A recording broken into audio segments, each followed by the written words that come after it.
Shabbat Shalom. Okay. So, if I say high holy days, what do you think of? Ah, that was good. Rosh Hashanah, Yom Kippur, right. We know what it means. I mean, for clergy, we're nervous already. I was actually looking at the calendar for next year because I got one from B'nai B'rith.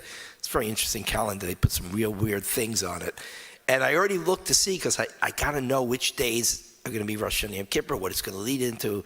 It's Thursday, Friday, leading into Shabbat. It's just the worst, right?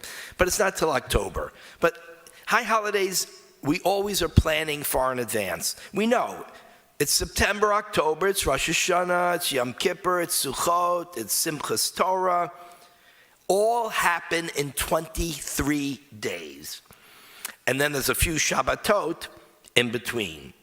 It's intense, lots of emotions, lots of family gatherings, lots of community gatherings. I think the community gathers more between Rosh Hashanah and Simchas Torah than it does throughout the rest of the year, at least the observant community observing the holidays. There's the sounds of the shofar, there's the Tashlich service by the river, there's Kol Nidre night, there's Yom Kippur day, Yisker, every synagogue is packed. There's the incredible Nila service, which most people consider the most amazing service of the year. It all culminates in the sound of the shofar. And then the family and friends gathering for break fast, and then Sukkot, and then Simchas Torah. It's absolutely exhilarating and exhausting. But the truth is, there are two high holy day seasons. We just don't call it the high holy days. And we are in the middle of it right now.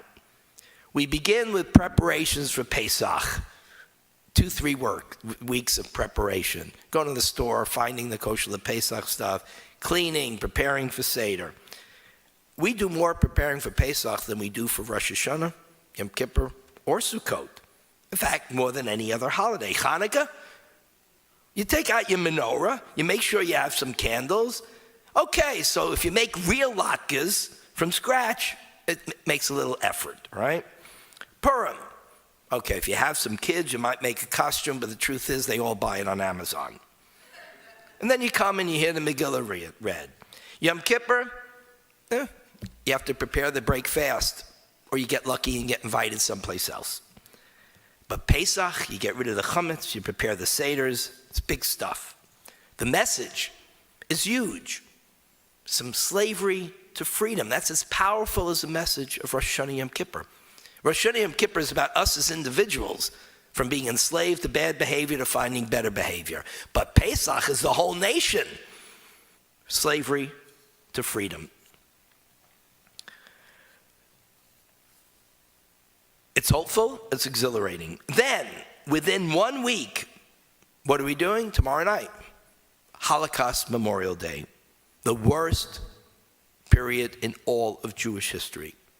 An attempted genocide, torture, sadism, humiliation, burning, gassing.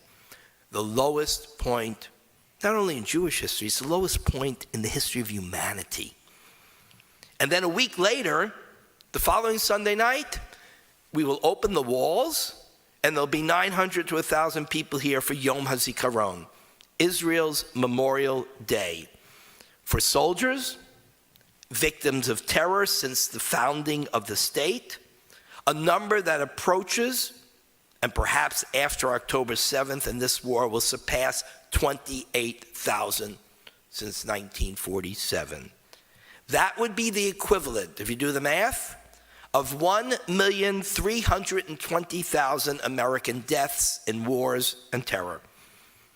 Well, there weren't 1 million American casualties, even if you add up World War I, World War II, the Korean War, and the Vietnamese War. It didn't reach 1 million.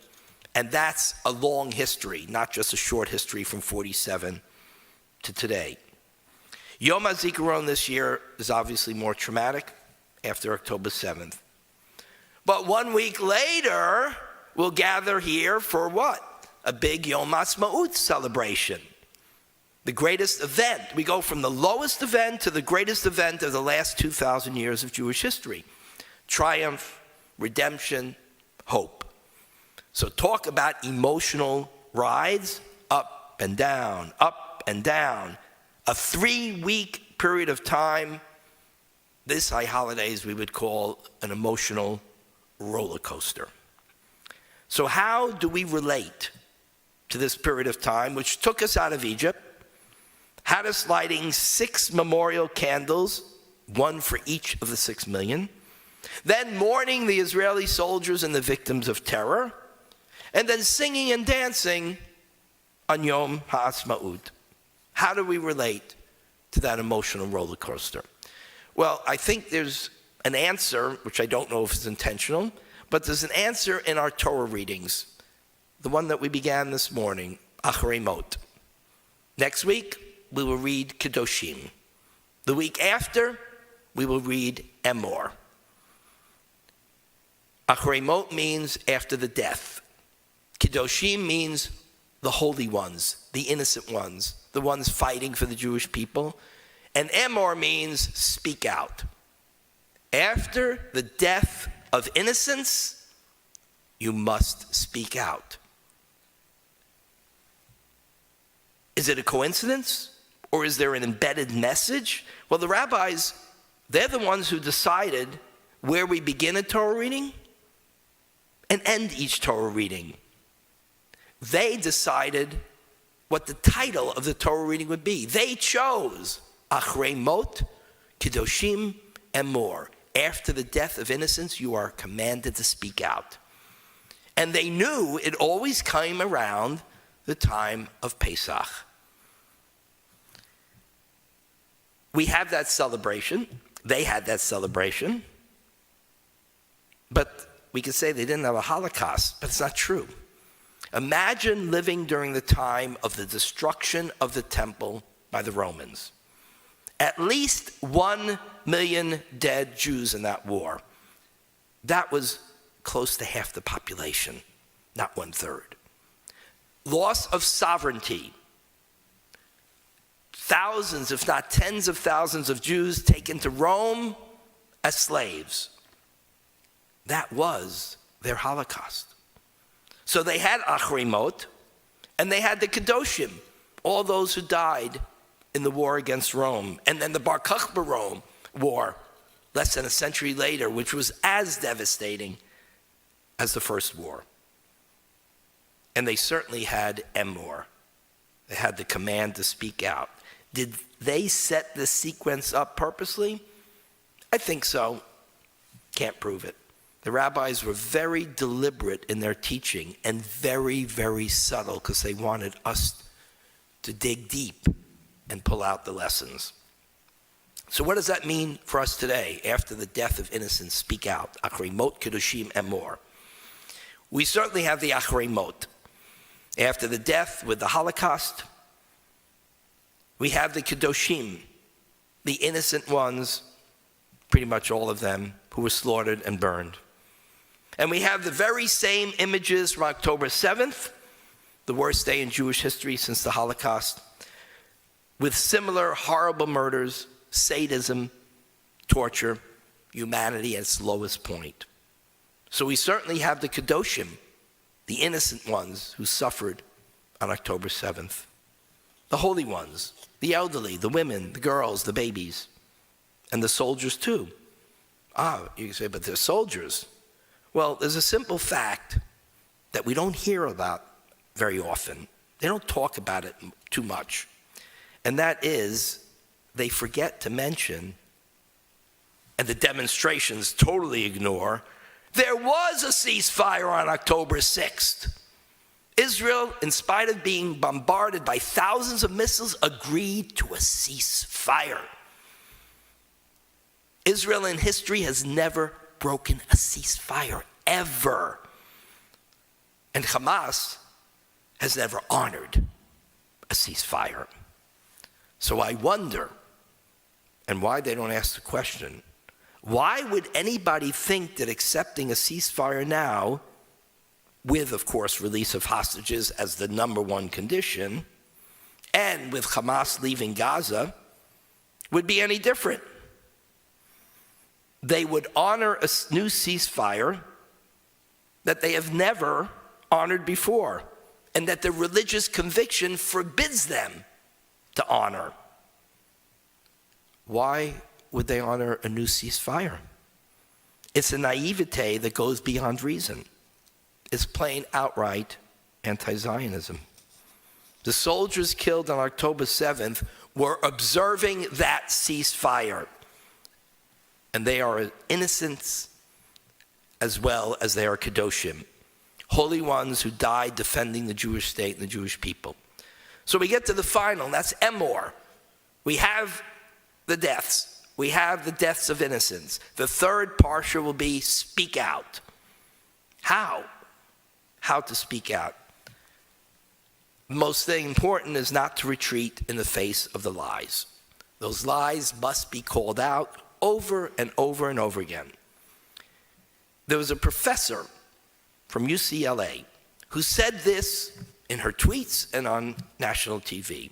She said, every night Zionist thugs were attacking the peaceful demonstrators.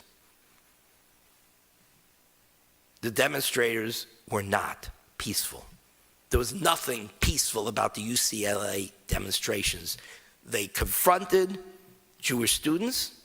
They blocked their way.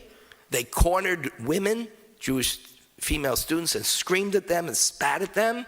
They prevented professors from getting to their offices. They prevented people from getting to libraries. That is not a peaceful demonstration.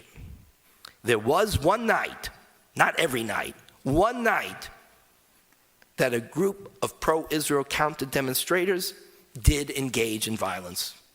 The Jewish community immediately condemned that kind of vigilantism, and it only happened one night. Not every night like that UCLA professor. So she lied, knowingly, and she must be confronted and challenged. We know that vigilantes usually come forward because law enforcement refused. It's not an excuse. We're trying to understand what were they doing that night, that one night in UCLA. Well, that's what happened. Law enforcement had been called. They didn't come. It took them 3.5 hours.